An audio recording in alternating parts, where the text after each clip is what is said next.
Insider, je suis très heureux, mais vraiment heureux de vous accueillir ici sous une chaleur accablante. Ah ouais. On est en plein mois de juillet, mais bon, on va le faire pour vous, cette nouvelle vidéo qui va vous apporter de nouveaux éléments pour vous, très importants. Mais avant tout ça, on est dans un cadre qui est incroyable, hein Cécile? Exactement. Merci à toi de me rejoindre ici, à Mamao. Eh ben, merci à toi. On se croirait sur la plage. Hein. Exactement. Franchement, on se croirait vraiment en bord de mer. En bord de mer. Ah, c'est magnifique. Donc, le cadre est splendide, vraiment, à découvrir. Cécile, comment tu vas? Eh ben, écoute, je vais très bien. Très bien. Souvent, s'il faut répondre, ça va, ça peut aller. Non, c'est je vais très bien. Ça va super bien. Voilà. Donc, tu es une girl boss. Alors, ce que moi j'aime bien, c'est parce que dans le média de la montante, on met aussi beaucoup d'hommes devant la scène, parce qu'il y a beaucoup d'entrepreneurs, Ouais. mais il y a aussi des entrepreneuses. Mm. Et on en a pas assez souvent, donc pour moi, c'est vrai que c'est important de faire venir des femmes qui font du business régulièrement. Ça fait déjà au moins bien 10, 15, voire presque 20 ans que tu es en activité sur le territoire. Alors pour ceux qui ne te connaissent pas et qui vont te découvrir ici sur cette vidéo, Cécile, je te laisse te présenter rapidement à eux pour voir dans quelle activité tu fais ton business, quelle est ta vision un petit peu aujourd'hui de l'entrepreneuriat, et puis on ira plus en détail. Alors, donc, Cécile, donc merci beaucoup de m'accueillir. Avec plaisir, voilà, c'est moi vraiment. qui te remercie. Cécile Luni, Ouais. j'ai 46 ans, j'ai eu 46 ans au mois de mai, fin mai. Ok. J'ai deux grandes filles de 24 ans et de 20 ans. Ok. Je suis, on va dire, dans le métier un petit peu pluridisciplinaire. Voilà, je suis vraiment dans le métier du sport, du bien-être, de la santé, du conseil nutritionnel, etc. depuis déjà plus de 2016. Ça, c'est une première partie enfin que j'ai fait pour passer un diplôme en 2016. Mais avant tout, j'étais une passionnée de fitness à 18 ans. Donc j'ai commencé le fitness à la salle. À l'époque, c'était la Maison du Rameur qui était après déferlante et puis maintenant c'est l'appart. Donc je me suis vraiment passionnée de ça. Et en contrepartie, il y avait vraiment en parallèle la session de danse. Danse depuis tout petit, depuis l'âge de 4 ans. Où j'ai démarré à Châtillon-Saint-Jean avec ma prof de danse, où je fais un petit coucou Corinne, voilà. Et en fait, je baigne là-dedans depuis toujours. Alors, j'ai une formation, certes, mais je suis aussi autodidacte, et puis je suis une grande passionnée. Donc, j'ai été formée aussi par des professionnels de la région. Et ça m'a suivi, ça me suit toujours. En fait, déjà le plaisir de danser, le plaisir d'accompagner des personnes qui ont véritablement envie d'apprendre quelque chose de nouveau, ou d'être vraiment dans une fusion, enfin quelque chose de voilà quoi. Et ça, j'ai toujours été portée là-dedans. Et après, donc j'ai élevé mes enfants. Ouais. J'ai fait pas tout à l'envers, mais voilà. Et après, j'ai repris mes études. Et là, je suis sortie de la zone de mon confort. Okay. Et en 2016, je suis partie sur Grenoble. Pendant 1 an et demi, j'ai fait mes études.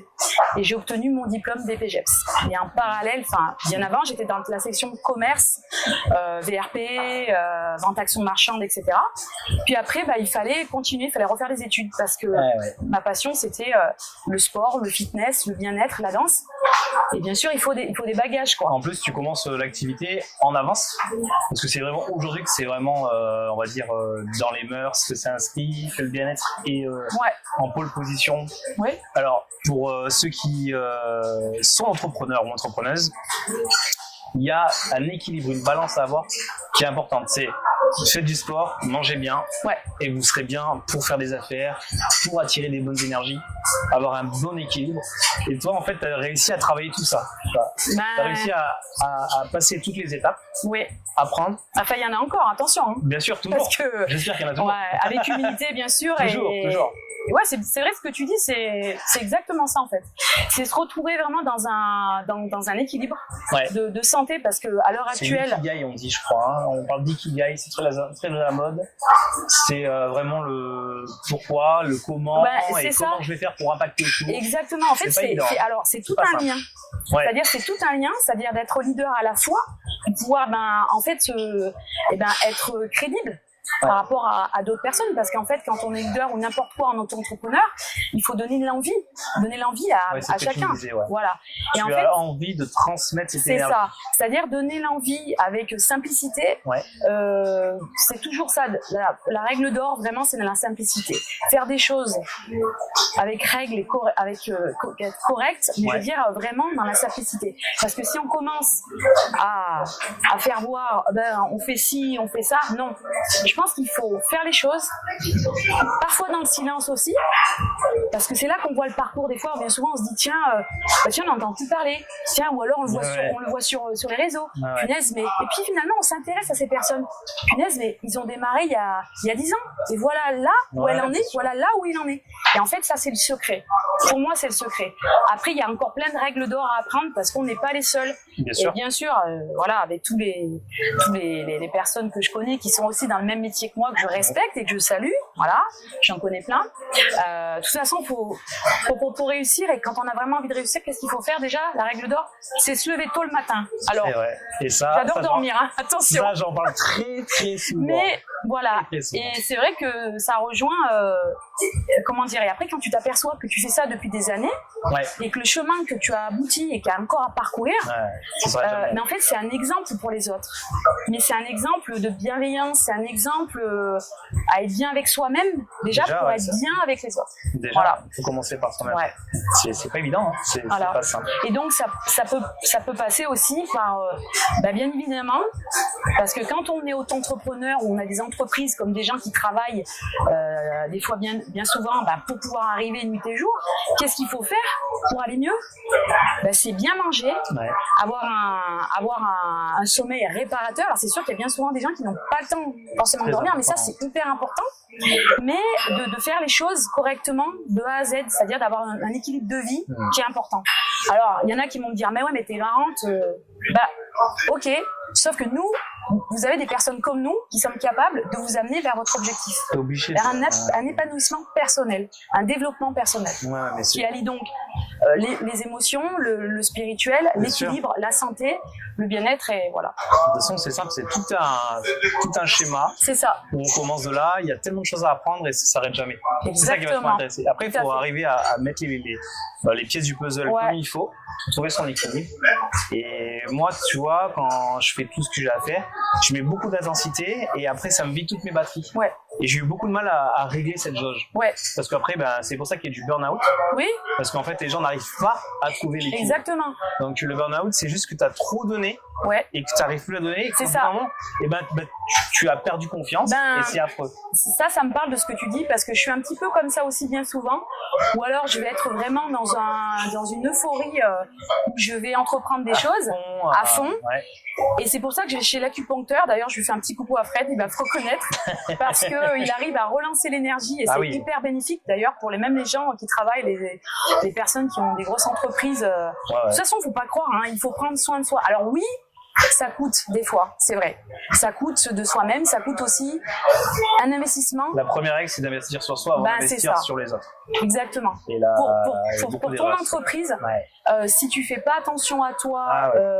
Et c'est pas une question au final, je me permets, c'est pas une question au final de dire oui, on va prendre une belle voiture et tout ça. C'est pas en fait là où le message était erroné pendant des années, c'était de dire les entrepreneurs c'est full success business. Et en fait, c'est plus du tout ça. C'est ça. Et non, c'est full success mindset et dev. Exactement. Développement personnel, compétences, énergie, épanouissement, équilibre. Voilà. Épanouissement. Et c'est pour ça qu'on est à la croisée des chemins. Et il y a trop de gens. Alors moi, c'est impressionnant autour de moi. Ça coule, ça met les clés sous la porte tous les jours. Et ça part en burn-out. Parce que ce que tu dis, c'est hyper intéressant. Pourquoi? Parce que les gens, ils s'oublient. En fait, ils vont se mettre à fond, à 150, 200% dans leur entreprise. Ça peut être aussi dans un boulot, on est d'accord. Oui, je veux dire, en fait, là, c'est... Non, mais là, c'est pour tout. En général, quand quelqu'un veut se lancer en auto-entrepreneuriat ou autre, ou voilà, à un moment donné, il va se focaliser. Pourquoi? Parce qu'il y a la clé de la réussite. Il y a aussi, financièrement. Oui, bien sûr. Donc après, on va se mettre dedans. Et le problème, c'est qu'on s'oublie. Donc après, on va avoir une baisse d'énergie. Et en fait, c'est un cercle vicieux. Alors oui, on va me dire, mais c'est facile parce que toi, c'est ton métier. C'est ton métier. C'est pas facile. Alors, je reviens juste quand j'avais 18 ans. C'est vrai que avec attention à humilité, j'ai toujours été une personne très volontaire. C'est-à-dire que moi, je me coach moi-même, etc. J'étais dans les salles, après financièrement aussi, mais je me suis toujours bougé les fesses. Franchement, quoi qu'il arrive. J'ai toujours été de nature comme ça et c'est pour ça que ça me pousse. En fait, j'ai cette énergie-là, des fois, bien souvent, on me dit, mais comment tu fais? Après, je fais aussi du yoga, de la méditation et puis je fais pas mal de sport, beaucoup de sport. Mais tu vois, moi, j'ai juste intégré et puis j'aime rire aussi, j'aime rigoler. J'aime rire, sourire, des fois... Le lâcher prise, c'est important. Alors ça, comme on dit des fois c'est plus le cordonnier le plus mal chaussé. Mais en fait après avec l'âge et la maturité, et là je dis franchement à 46 ans, je me sens vraiment bien. Tu m'as dit en off, je me sens bien. Bien dans mes baskets. C'est bien. Dans mon âme, dans mon esprit. T'as trouvé ton ikigai. Ah ouais, c'est ça, exactement. Donc c'est pour ça que ça, s'il y a des personnes après, on a toute personne qui est dans le bien-être, dans le sport, dans la santé. On peut trouver parce qu'il y a des bonnes personnes, bien sûr, qui ont leur diplôme, qui savent de quoi ils parlent, etc. Oui, bien sûr. Pour ma part, je sais que j'ai quelque chose en plus, peut-être, mais j'ai vraiment envie, j'ai une patience. T'as la volonté J'ai la volonté d'amener les gens à leur objectif. Et puis les personnes, des fois, il y a tellement des personnes qui vont mal. Ouais. Et alors bien sûr, on ne peut pas se raccrocher on peut pas sauver tout le monde. Non. Mais il y a des étapes. Il y a une pédagogie aussi à amener. Et ça, je pense que j'en suis capable. C'est peut-être le truc en plus que j'ai par rapport à que j'embrasse bien d'ailleurs. Voilà. Mais avec humilité encore une fois. Peu n'importe la situation où on se trouve aujourd'hui, ouais. L'état émotionnel où c'est qu'on est, l'état physique, ouais. L'état nutritionnel, oui. On peut démarrer tout de suite. C'est ça. Il faut juste prendre la décision, la volonté, oui. D'y aller et de s'accrocher. Il faut avoir une discipline, il faut tenir, je pense, parce que... Est-ce que tu as vu, par exemple, des personnes qui sont venues te voir, qui ont fait un parcours avec toi, que tu as vu évoluer, prendre soin d'eux, se mettre au sport, danser, faire du fitness, et puis, quelques années plus tard, les retrouver dans la même situation que les autres. Est-ce que c'est des cas qui arrivent ou pas? Ça peut arriver. Ça peut arriver. La rechute est possible. Très sincèrement, dans mes clients que j'ai eus, je suis très contente parce qu'à chaque fois qu'ils me voient, ils ont vraiment cette routine que je leur ai donc soumis parce que voilà. Mais je suis toujours très contente justement de voir mes clients. Par contre, bien souvent les clients c'est souvent les ados qui viennent te voir et qui vont te dire ouais, je suis pas motivée, je sais pas comment faire. Et ça c'est pas évident. Mais en règle générale, j'ai toujours un petit mot sur Facebook ou alors quand on me voit et toujours un petit sourire en me disant vraiment j'ai acquis ce que tu m'as dit et voilà, j'ai toujours besoin de conseils. Et justement c'est ce que en fait j'arrive à lier vraiment pas mal de choses. Les gens vont venir soit pour du coaching privé, soit pour de l'alimentation, soit en règle générale aussi d'état émotionnel. Mais après c'est un tout. Puis quand on vient chez la personne à domicile, en fait faut être soi-même. Je veux dire, on n'est pas là pour vendre un produit, je vais te vendre ça, tu vas être comme ça, tu vas être une poupée Barbie, tu vas être... Non, c'est pas ça la vie. La vie, elle est pas là. C'est pas formule miracle. Non. Non, parce que sinon ça saurait, hein. Enfin, je veux pas dire, mais bon. Comment tu vois, pour l'audience, comment tu vois le marché du fitness, de la danse, du bien-être dans les 10 prochaines années? Est-ce que tu penses qu'il y aura toujours cette humanité, ou alors avec les nouvelles technologies, est-ce que ça va impacter ou pas? Est-ce que les gens finalement vont se mettre sur leur télé et suivre des cours, ou est-ce qu'ils ont besoin d'un coach? Très sincèrement, je pense qu'ils peuvent revenir avec un coach. Ça revient. Je vais pas trop m'étendre là-dessus, mais je vais défendre aussi tous les coachs qui m'entourent et et moi-même de mon métier, parce que je pense qu'il y a beaucoup de gens qui vont se reconnaître dans le métier que j'effectue et qui est pas facile. Mais je pense que avec ce qu'on a vécu aussi avec le confinement et le Covid, on s'est recentré sur soi-même. Il y a les gens qui se sont vraiment véritablement vus chez eux à transformer leur maison, etc. Bon, avec Internet aussi, parce que moi pour ma part j'ai donné des cours sur Facebook et puis autres, et ça a très bien marché. Mais je discute un petit peu autour de moi avec des gens et les gens vont revenir aux sources et à l'essentiel. À la convivialité, c'est-à-dire le partage, d'échanger surtout. Parce que c'est super, hein, je veux dire les réseaux, pourquoi? Parce qu'on apprend aussi à nous connaître. Mais je pense que le plus important, c'est vraiment véritablement de voir la personne qui va venir vous voir, ou alors dans les salles de sport, voilà. Et ça justement, faut que ça reste vivant tout ça. Et c'est important, et c'est pour ça qu'il faut travailler tout le temps ça. Après, bien sûr, on a la technologie, on peut en parler pendant des heures, mais on aura toujours l'évolution. Mais je pense que je sais pas pourquoi, dans mon ressenti, après je suis mon cœur et mes intuitions. Très bien. Et je sens que, je sais pas, on reviendra à l'essentiel. Voilà. Impeccable. Du coup, aujourd'hui, tu te prépares pour une rentrée assez explosive. Je sais que tu veux pas trop en parler, mais tu travailles, on va dire, un nouvel aspect sur ton business, une nouvelle énergie que tu apportes à partir du mois de septembre. Ouais. Donc on va aller te voir sur tes réseaux déjà. Ouais. On peut te trouver sur Facebook, c'est ça? Alors le réseau Facebook, ça fait déjà depuis 2012, donc avec Cécile Uni, là c'est Cécile Dance depuis 4 ans. Ouais. Avec l'auto-entreprise qui a été montée dans le bien-être, le sport et la santé. Ok. Et puis on va reparler un petit peu, on va revenir en arrière avec 2006 où il y avait eu l'association École du spectacle Oralex qui était donc sur marche à l'époque. Ouais. Enfin, voilà. Où il y avait en parallèle le cabaret mobile. C'était la première à faire du cabaret mobile. Oui. Quelle aventure, quel challenge. C'était énorme. Alors c'était un lien familial et bénévole. Ouais. Où je pense à toutes ces personnes qui ont été là parce que ça a été formidable. Famille, amis, bénévoles. Mes filles aussi m'ont beaucoup soutenue et puis je pense qu'elles voient que je suis toujours là. Ouais. Et donc si tu veux, je suis en train de revisiter l'école qui s'appelle l'école Oralex. D'accord. Et donc il y aura de fitness, danse et bien d'autres choses qui vont arriver. Ça va se faire parce que finalement j'ai eu beaucoup de demandes. En fait j'étais un gros point d'interrogation. Ouais. J'ai fait aussi une partie dans un restaurant en tant que responsable communication événementielle où ça m'a vraiment plu. Donc il y a encore cette corde à mon arc qui est là. Bien sûr. Donc, voilà. Et donc là à la rentrée où je ne dis pas pour l'instant où ça va se situer.